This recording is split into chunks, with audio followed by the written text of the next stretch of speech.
आपण रूप कीर्तन शेवटाच नेले. ज्ञानेश्वरी म्हणजे कीर्तनच आहे ना. धर्म कीर्तन, ज्ञान कीर्तन म्हणजे काय? जीवाला आपला स्वधर्म सांगणं, धर्माचे पालन करणे पाखंड खंड, हेचे आम्हा करणे काम बीज वाढवावे नाम. धर्म धर्म म्हणजे काय? प्रत्येक धर्माची व्याख्या वेगवेगळी केली नाही का? पण आपल्या दृष्टिकोनातून आपलं स्वस्वरूप आपल्याला कळणं, धर्मामागी धर्म स्वस्वरूपी राहणे. संत आपल्याला स्वरूपच सांगतात ना. मग संत काय त्याच्याकरता झालेले असतात ना. स्वधर्म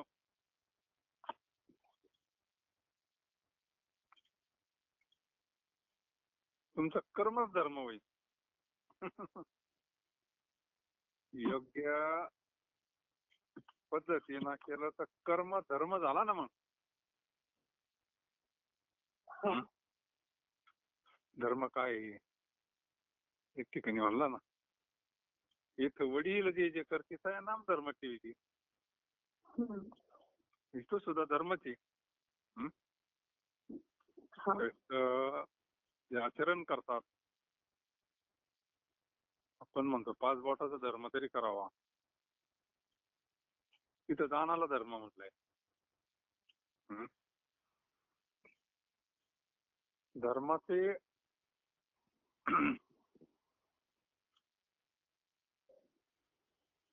युद्धीश्वराला काय नाव होतं दुसरं? ज्या व्यक्तीशी आपण बोलत आहात त्यांनी आपला कॉल होल्डवर ठेवला आहे. त्याला धर्म म्हणत होते ना. धर्मराजा का म्हणत होते? धर्माने वागायचं. धर्माना म्हणजे काय? सत्य. सत्य. सत्य हाच धर्म आहे.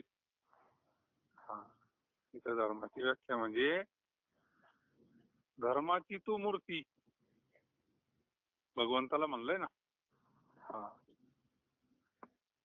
भगवंत हा सत्यच आहे ना. त्याचं नाम सत्य आहे. सत्य तू सत्य तू सत्य तू विठ्ठला. सत्य साच खरे नाम विठोबाचे बरे. देव आणि देवाचं नाम काय वेगळं नाही. तिथं सत्य हा धर्म आहे. धर्माची तू मूर्ती. देवाला म्हणलं. ज्या व्यक्तीशी आपण बोलत आहात त्यांनी आपला कॉल होल्डवर ठेवला आहे. कृपया लाइन पर रहा.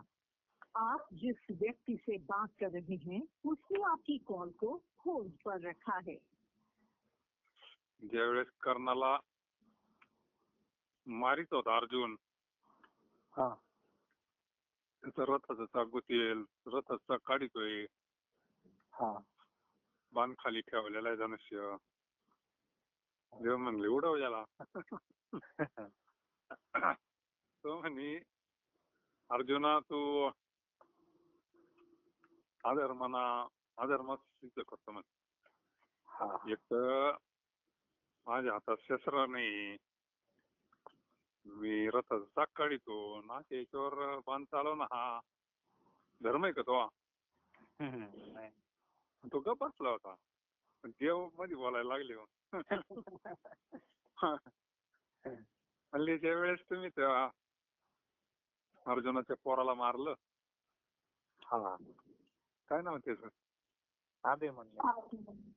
अभिमन्यूला मारलं. त्यावेळेस तो एकटाच होता म्हणले, आणि त्याच्या हातात काहीच नव्हतं. एवढी मिळून तुम्ही मारलं ना त्याला. त्यावेळेस तुमचा धर्म कुठे गेला होता? आता तू मरण जवळ आलं तेव्हा तुला धर्म आठवला ना म्हणले. त्यावेळेस देवानं धर्म सांगितला त्याला. मग तू अधर्माच्या बाजूला आहे म्हण, आणि आम्ही अधर्माना जरी मारला ना तुला तरी तो धर्म आहे म्हण. कारण तू अधर्माच्या बाजूला आहे ना. हा हा हा. आणि अधर्माचा नाश करण्याकरता तर माझा अवतार आहे. हा. मी आलोच कशा करता? धर्माचं रक्षण करण्याकरता. मूळ उद्देश यदा यदा. तेव्हा जरी तू म्हणत असला ना अधर्माना मारू राहिला, पण तरी तो धर्माचे म्हणले, कारण तू अधर्माच्या बाजूला आहे ना. हा हा. त्यामुळं तुला याला मारायला काहीच हरकत नाही म्हणले. आणि एवढी संधी परत येणार नाही म्हणले. हा. ही संधी परत येणार नाही म्हणले. याला उडव तू आता. द्रौपदीचं ज्यावेळेस वस्त्रहरण झालं त्यावेळेस तू काय काय बोलला म्हणले. वेश्या म्हणला ना तिला. हा तुझा धर्म आहे का म्हणले. तेव्हा सगळंच काढलं ना मागचं त्याचं. मग तो गप्प बसला. तो म्हणला मग मी तरी लढन. एका हातानं बाण धनुष्य उचललं म्हणजे निशस्त्रही नाही. तो म्हणला तर त्याची एका हात बाण मारला होता अर्जुना ते रथ हे करताना. त्याने एका हातानं बाण सोडला. मग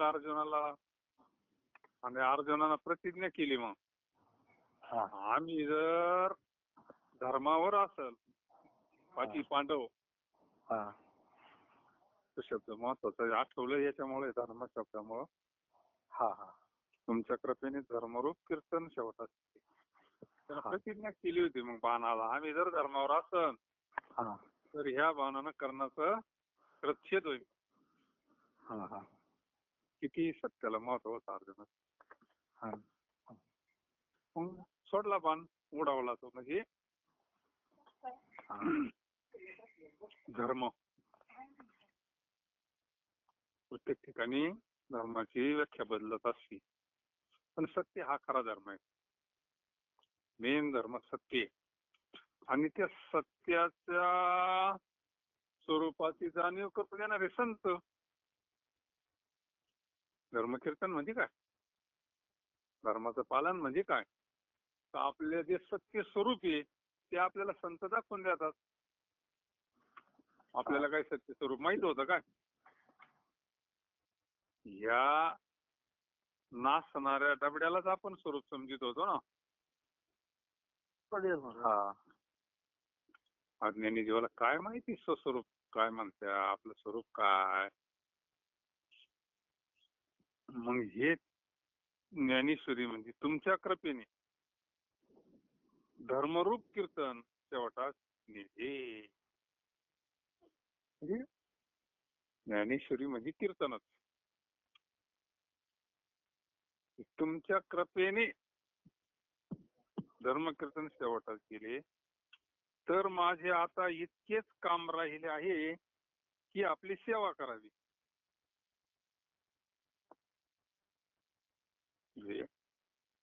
सेवा भावे. सद्गुरूंबद्दल फार मोठा आदर आहे. हे जे झालं हे तुमच्या कृपेनं झालं. हे स्वतःवर काहीच येत नाही.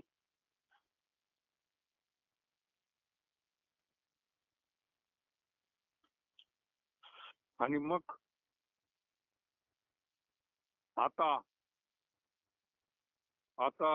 विश्वात्मके देवे येणे वागेतने तोषावे तो शोनी मज द्यावी पताय जाणे.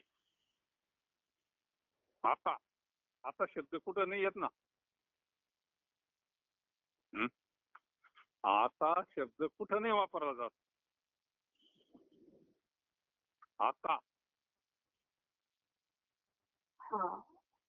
आता शब्द कुठं नाही वापरला जात. सगळं सांगून झालं का मग आता आवरला. आता बोलतो काय म्हणते तो काय काम आहे ते सांग. आता सगळं आवरला. आता तो लय झालं नाही. आता कोठे जावे मन. आता तरी पुढे हाची उपदेश नका करू नाश आयुष्याचा. आतापर्यंत जे झालं ते झालं. आता उघडे डोळे अद्याप न कळे मातीची आखळी दगड आला पोटात. आता ज्ञानेश्वरी, आता यज्ञ संपला, आता काय फक्त सेवा करावी एवढंच राहिलं, बाकी काय काम राहिलं नाही. आता यावर विश्वरूप सद्गुरूंनी, म्हणजे सद्गुरू आता काय देयात राहिले का? विश्वरूप सद्गुरू म्हणलंय ना.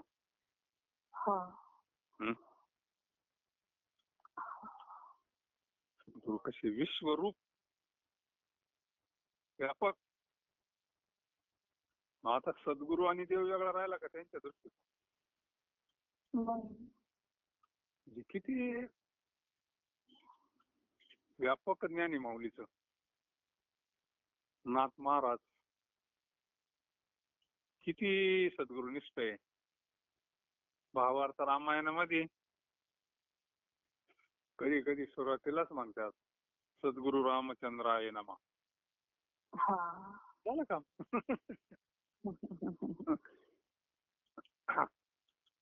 किती त्यांचा भाव व्यापक आहे नाही का. आता यावर विश्वरूप सद्गुरू यांनी माझ्या वाक यत्न करून संतुष्ट होऊन मला हा प्रसाद द्यावा. वाक यज्ञ, वाचिक यज्ञ, ज्ञानेश्वरी म्हणजे वाघ यज्ञ.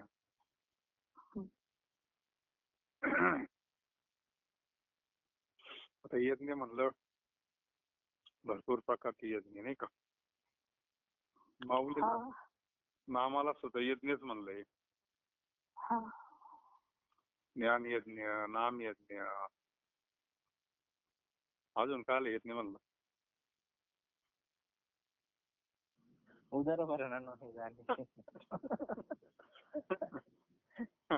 आपल्या परिचय येतो यज्ञ.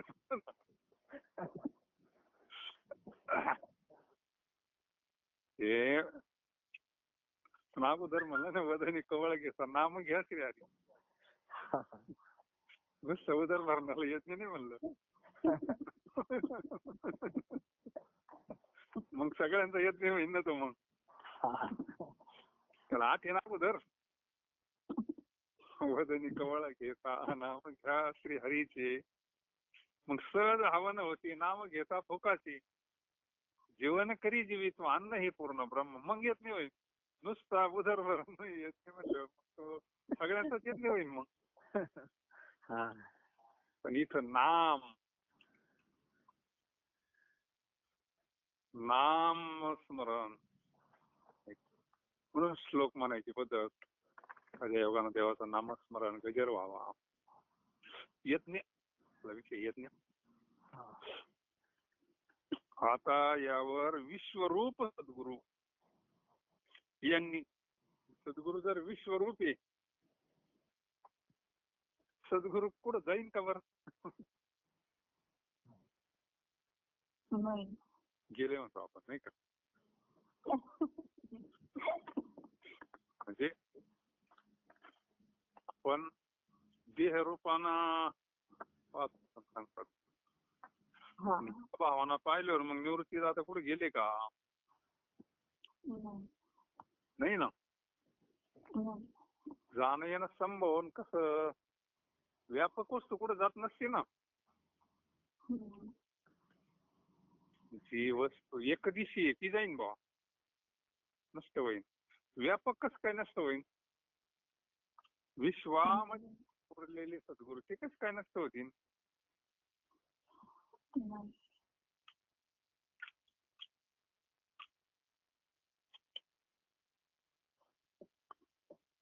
याकरता आता यावर विश्वरूप सद्गुरू यांनी माझ्या वाघ यज्ञ करून, जे वाघ यज्ञ ज्ञानेश्वरी ग्रंथ पूर्ण झालाय आता. मग संतुष्ट होऊन मला हा प्रसाद द्यावा. कोणतीही गोष्ट पूर्ण झाल्यानंतर प्रसादाची परंपराच आहे ना. हा प्रसाद. हा कोणतीही गोष्ट, कोणता यज्ञ झाला का प्रसाद. पण इथं जो प्रसाद मागितला हा वेगळा मागितला. हा प्रसाद वेगळा. आपल्याला असं वाटतं कधी उरकन आणि कधी प्रसाद घेऊ, नाही का. इथं वेगळा प्रसाद, मागणी ही वेगळी. इथं माऊलीला निवृत्ती दादांकडे आपल्या सद्गुरूंकडे जो प्रसाद मागायचा तो वेगळा आहे. ह्या वाघ यज्ञ करून संतुष्ट होऊन मला हा प्रसाद द्यावा. आता काय मागतात पहा.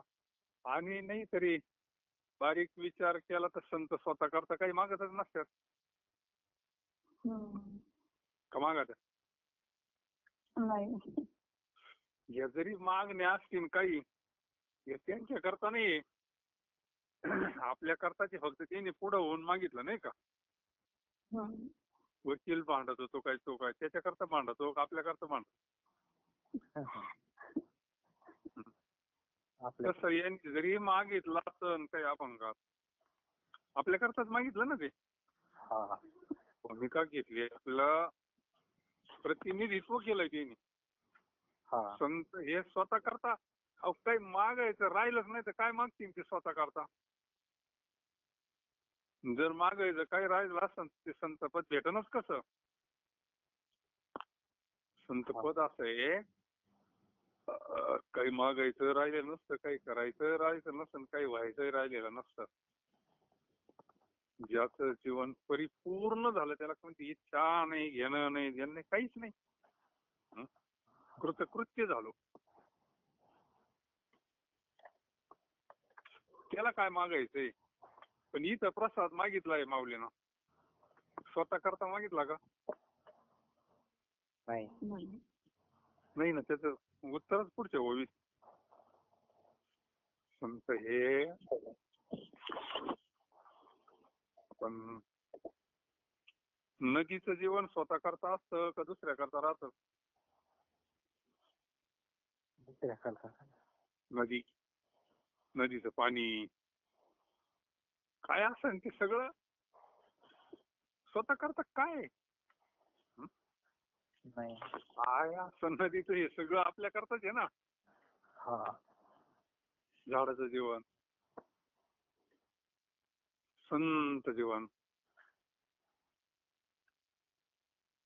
सगळं झिजणं, फक्त चंदनासारखं झिजणं,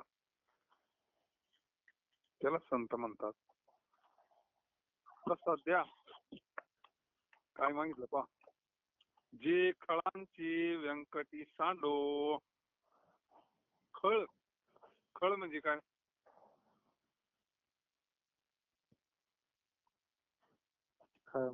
दृष्ट का. खळ, खळ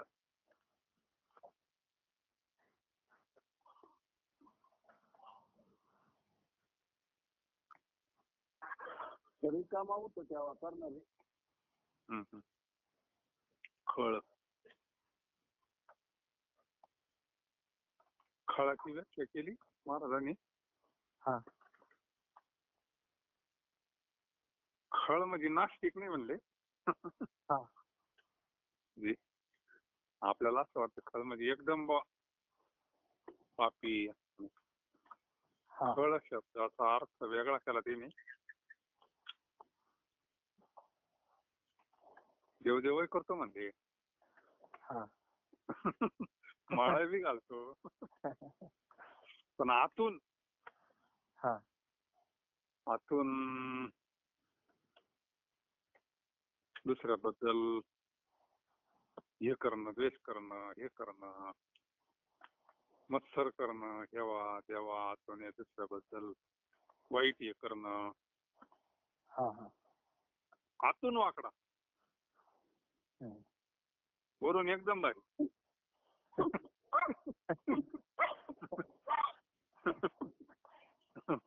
महावीर कपडे बी भारी, गंदीन लाईतो, सगळं करतो. पण आतून वाकडा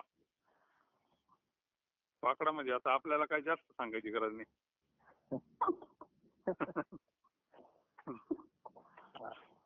अशुद्ध सगळं आतमध्ये, अंतःकरण अशुद्ध असलं का मग सगळंच येत असतं ते, नाही का. पूर्ण अंतःकरण अशुद्ध मध्ये आणि वरून एकदम चकाचक.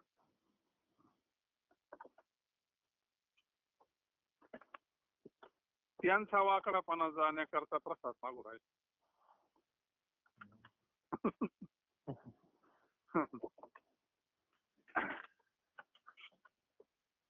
हे बाकीचं वरून असला तो तरी लवकर लक्षात येतोय, पण आतला वाकडे पण लक्षात येत नाही ना वरच्या कपड्यामुळे.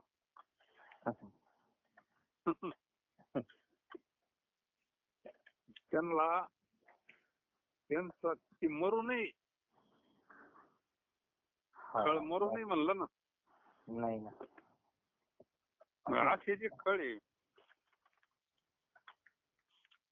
खळांची व्यंकटी सांडू काय कुटीलपणाच म्हणलंय, त्याचा शब्द तो असा भारी वापरलाय. त्यांचा दृष्टांचा कुटीलपणा जाऊन त्यांना सत्कर्माची प्रीती उत्पन्न हो. हे त्यांची जी दृष्ट बुद्धी आहे, म्हणूनच कुटीलपणा आहे ना आतमध्ये. आता हे पण आता जे पाहिले दुर्योधन असन, दुःशासन असन, ते वरून तर बाकीच्या सारखीच होते ना, पण आतून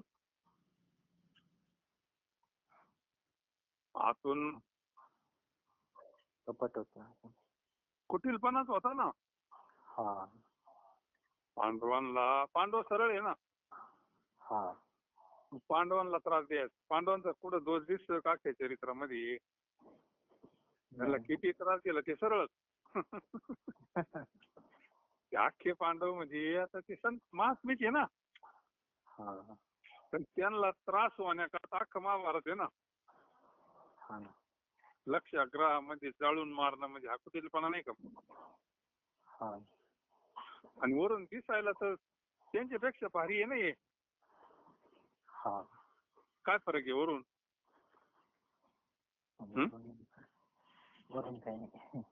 वरून काय फरक नाही, आतून आतला वाकडेपणा जावा त्यांचा. लक्षाग्रहामध्ये जाळून मारण्याचा प्रयत्न केला, भीमाला पाण्यात बुडून मारण्याचा प्रयत्न केला, बरेच प्रयोग केले तिने त्या चरित्रामध्ये. म्हणजे की दृष्टाचा कुटीलपणा जाऊन त्यांना सत्कर्माची प्रीती उत्पन्न हो. त्यांची दृष्ट बुद्धी जाऊ म्हणजे आतला वाकडेपणा जावा त्यांच्यावाला, आणि त्यांना सत्कर्माची म्हणजे ते चांगल्या मार्गाला लागावं, सद्बुद्धी निर्माण व्हावी, त्यांची दुर्बुद्धी नष्ट व्हावी, ती डायरेक्ट मरू नये शरीराना. त्यांचं जे अंतःकरणामध्ये कुटीलपणा आहे, दृष्टपणा आहे, दृष्टबुद्धी ती नष्ट व्हावी आणि सद्बुद्धी त्यांना सत्कर्माची प्रीती उत्पन्न व्हावी. सद्बुद्धी झाली का आपण सत्कर्म होत. म्हणजे माऊली प्रसाद मागतात. आता हा प्रसाद आपल्याला करतात आहे ना, सर्वसामान्य करता. सगळं दैवी संपत्ती नांदावी. रामराज्य म्हणजे काय? रामराज्यामध्ये सगळे लोक सज्जन आहे ना, कोणाला त्रास नाही, चोरी नाही, मारी नाही, कोणाला भीती नाही, ऋषी मुनी जपी तपी यांना त्रास नाही. म्हणजे त्या काळात राक्षस नव्हते असं नाही, होते पण कमी होते ना. रामाच्या राज्यामध्ये तेवढं हे होतं ना, सुरक्षितता होती ना. छत्रपतींचं राज्य घ्या, म्हणजे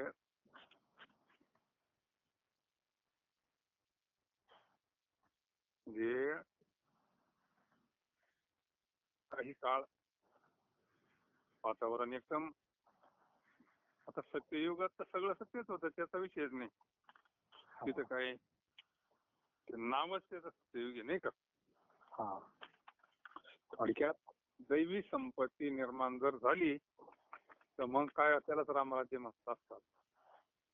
सगळे दैवी संपत्तीचे लक्षणं जर पाहिली तिथं दृष्ट गुण न मिळे.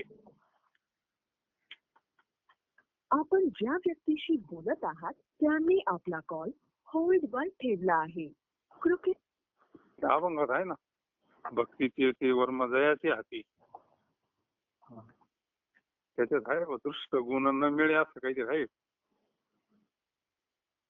म्हणजे त्याला ती भक्ती निर्माण झाली, सत्कर्म निर्माण झालं, प्रीती निर्माण झाली, दृष्ट गुण न मिळे त्याचे, हे दृष्ट राहिलं नाही तिथं काही. कपटपणा, कुटीलपणा असं थोडक्यात.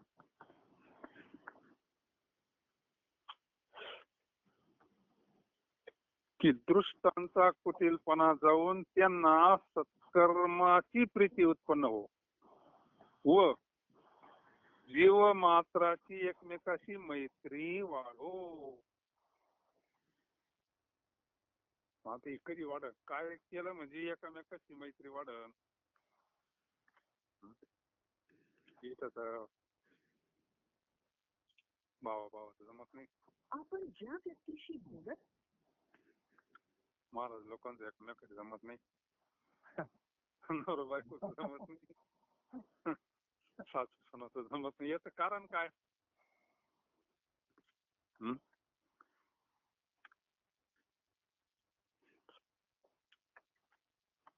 कारण काय?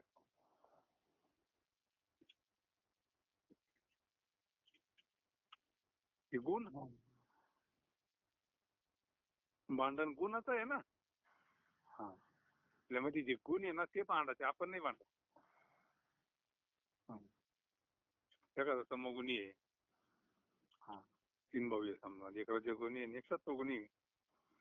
आता त्यांचं जमत नाही म्हणजे ते नाही भांडत, ते गुण भांडायचे. गुणांचं जमत नाही ना. सत्वगुणाचे लक्षण वेगळे, रजोगुणीवाल्याचं लक्षण वेगळं आणि तमगुण्याचं वेगळं. म्हणजे प्रत्येकाचं वेगवेगळं आहे ना अंतःकरण.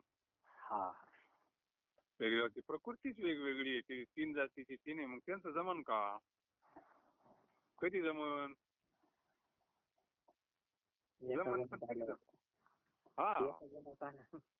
एका गुणात आल्यावर पण बाकीच्या गुणात येऊन उपयोग नाही.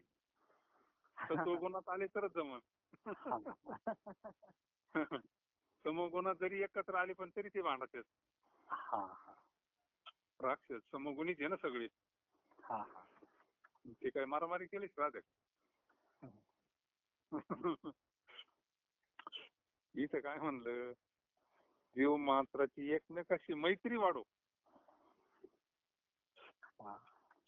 एका गुणाची जर असली तरच मैत्री होती ना.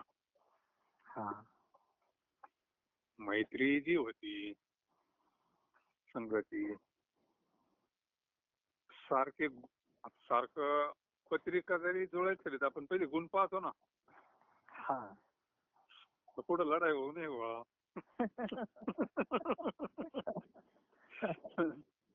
नाही तर मग कायमच महाभारत चालूच. महाभारत तर ते काही एक दिवसाचं नाही ना. मग त्याच्या कसं अगोदर सगळं गुण पाहावं लागायचं, नाडी पाहावं लागायची, सगळं पाहावं लागायचं. का गाडी व्यवस्थित चालावा, सारखी व्यवस्थित व्हावा. एकमेकाशी मैत्री वाढो. काही काही असतात ना मग त्यांच्यामध्ये कधी बिघडतच नाही, समजून घ्यायचं मग व्यवस्थित, नाही का. ज्याच वेळेस होईल त्यावेळेस आपला समगुण जाईन. अहो समगुणाची लक्षणं म्हणजे दृष्ट बुद्धीचा कुटीलपणा आहे ना. दुर्योधनानं एवढा का त्रास दिला, दुसऱ्याला त्रास व्हावा असं कधी वाटतं. मलदोषाची लक्षणं पहा तुम्ही. मलदोष म्हणजे काय? अंतःकरणामध्ये मलदोष आहे. मग त्याचं काय लक्षण असं जर विचारलं तर पाप करावं वाटतं मलदोष जर असला तर.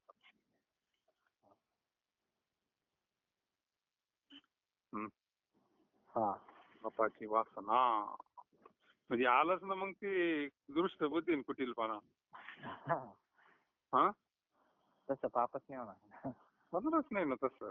ज्याचं अंतःकरण ज्याचा मल विक्षेप आवरण गेला त्याचे कोण पाप होईल का? नाही. तरच मैत्री होईल ना. मग सगळे जर आपण दिंडीत जातो, जरा शुद्ध अंतःकरणाची मंडळी असते तर किती आनंद भेटतो. मेळाव्याला जातो भजनामध्ये, आणि थोडं कमी जास्त असलं तर मग चकमकी होत्यात. नाही का? याच्यावरूनच आपल्याला परीक्षण होतं का ज्यावेळेस काही सात्विक मंडळी एकत्र येतात एका कोणाची, त्यावेळेस त्यांचं जमते ना मैत्री. मग ती का काय स्वार्थापोटी नसती, ती स्वभावामुळं मैत्री झालेली असते, दैवी संपत्तीमुळं झालेली असते. अंतःकरण पवित्र झाल्यानंतर ती मैत्री म्हणजे ते प्रेम आहे. मग त्याच्यामध्ये काय पुन्हा हे स्वार्थच नाही राहिला ना काही. काय स्वार्थ आहे? ज्याचं अंतःकरण अति पवित्र झालं, अशी जर 10-20 माणसं एकत्र आली शुद्ध अंतःकरणाचे, तर ते वेगळंच वातावरण असतं ना. मग एखाद्या सात्विक घरी जावं आपण, सगळेच माणसं पवित्र, ते घर म्हणजे मंदिरच. तिथं शांतीच नांदणार. हे मग तिथं मैत्रीच आहे ना.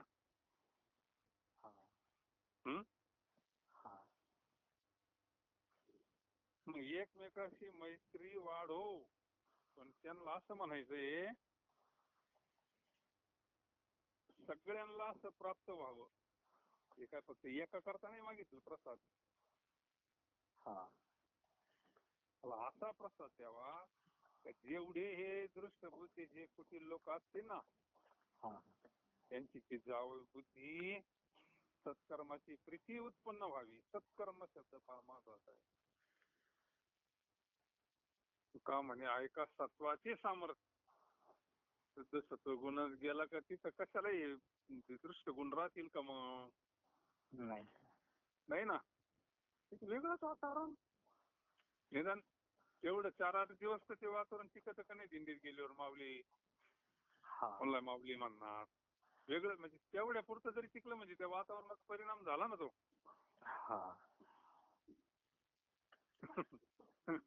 घरी आल्यावर जाय ना वाचन वातावरण.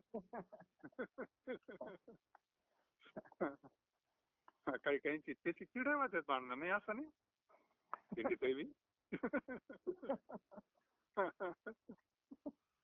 आता तुम्ही अनुभवलंय तुम्ही, म्हणजे सगळ्यांनीच आपण होत नाही असं नाही. परंतु आपल्याला त्याच्यातून जे सार काढायचे, माऊलीला नेमकं काय अपेक्षित आहे बाबा, वरवर नसतं पाहून काय व्हायचं नाही का.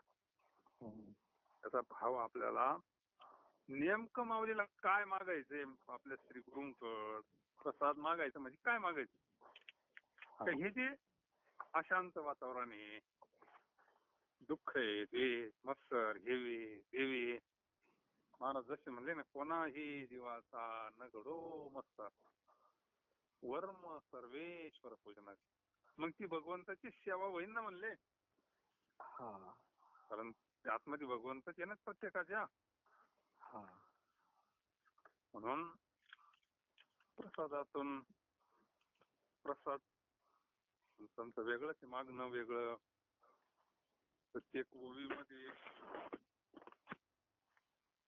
कारण संत अवतारात आहे ना ते, आता काही चक्र घेऊन येईल नाही ना मुंडकं उडवायला. वेगळ्या अवतारात असते ते काय कुठे करीत बसतील. मग सोडलं चक्र का झालं का. मग दृष्ट असं नाही तर कसं त्याला काही घेणं नाही. उडवला उडवला तेवढा वेळ नाही समजून सांगायला त्यांच्याकडे. त्या अवतारात ते कामच नाही ना. नाही. येतानाच घेऊन या चक्रगदा. हा. त्यांचा धंदाच येतो मग संवाद.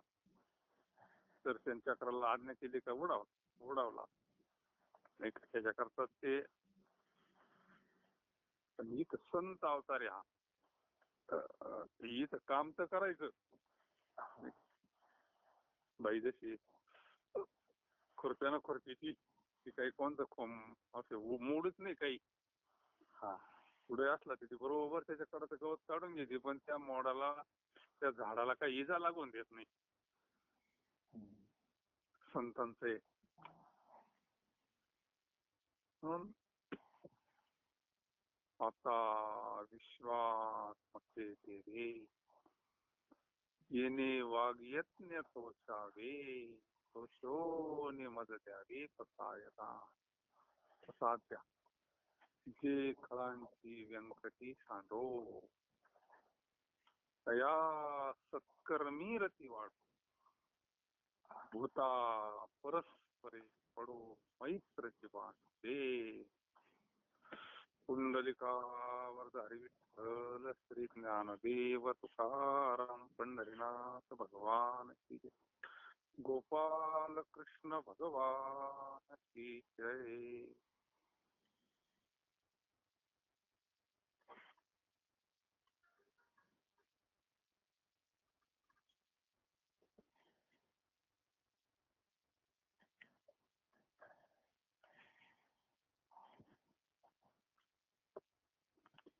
जय. आरती ज्ञान राजा महाकैवल्य तेजा सेविती साधू संतो मनोवेधला माझा. आरती ज्ञान राजा लोपले ज्ञान जगी जितने नती कोणी. अवतार पांडुरंग नाव ठेविले ज्ञानी. आरती ज्ञान राजा प्रगट गुह्य बोले स्वब्रह्मची केले. राम जनार्दनी पायी मस्तक ठेले. आरती ज्ञान राजा महाकैवल्य तेजा सेविती साधू संत मनोवेधला माझा. आरती ज्ञान राजा. जय हरी जय सद्गुरु जय श्री राम जय बजरंग. जय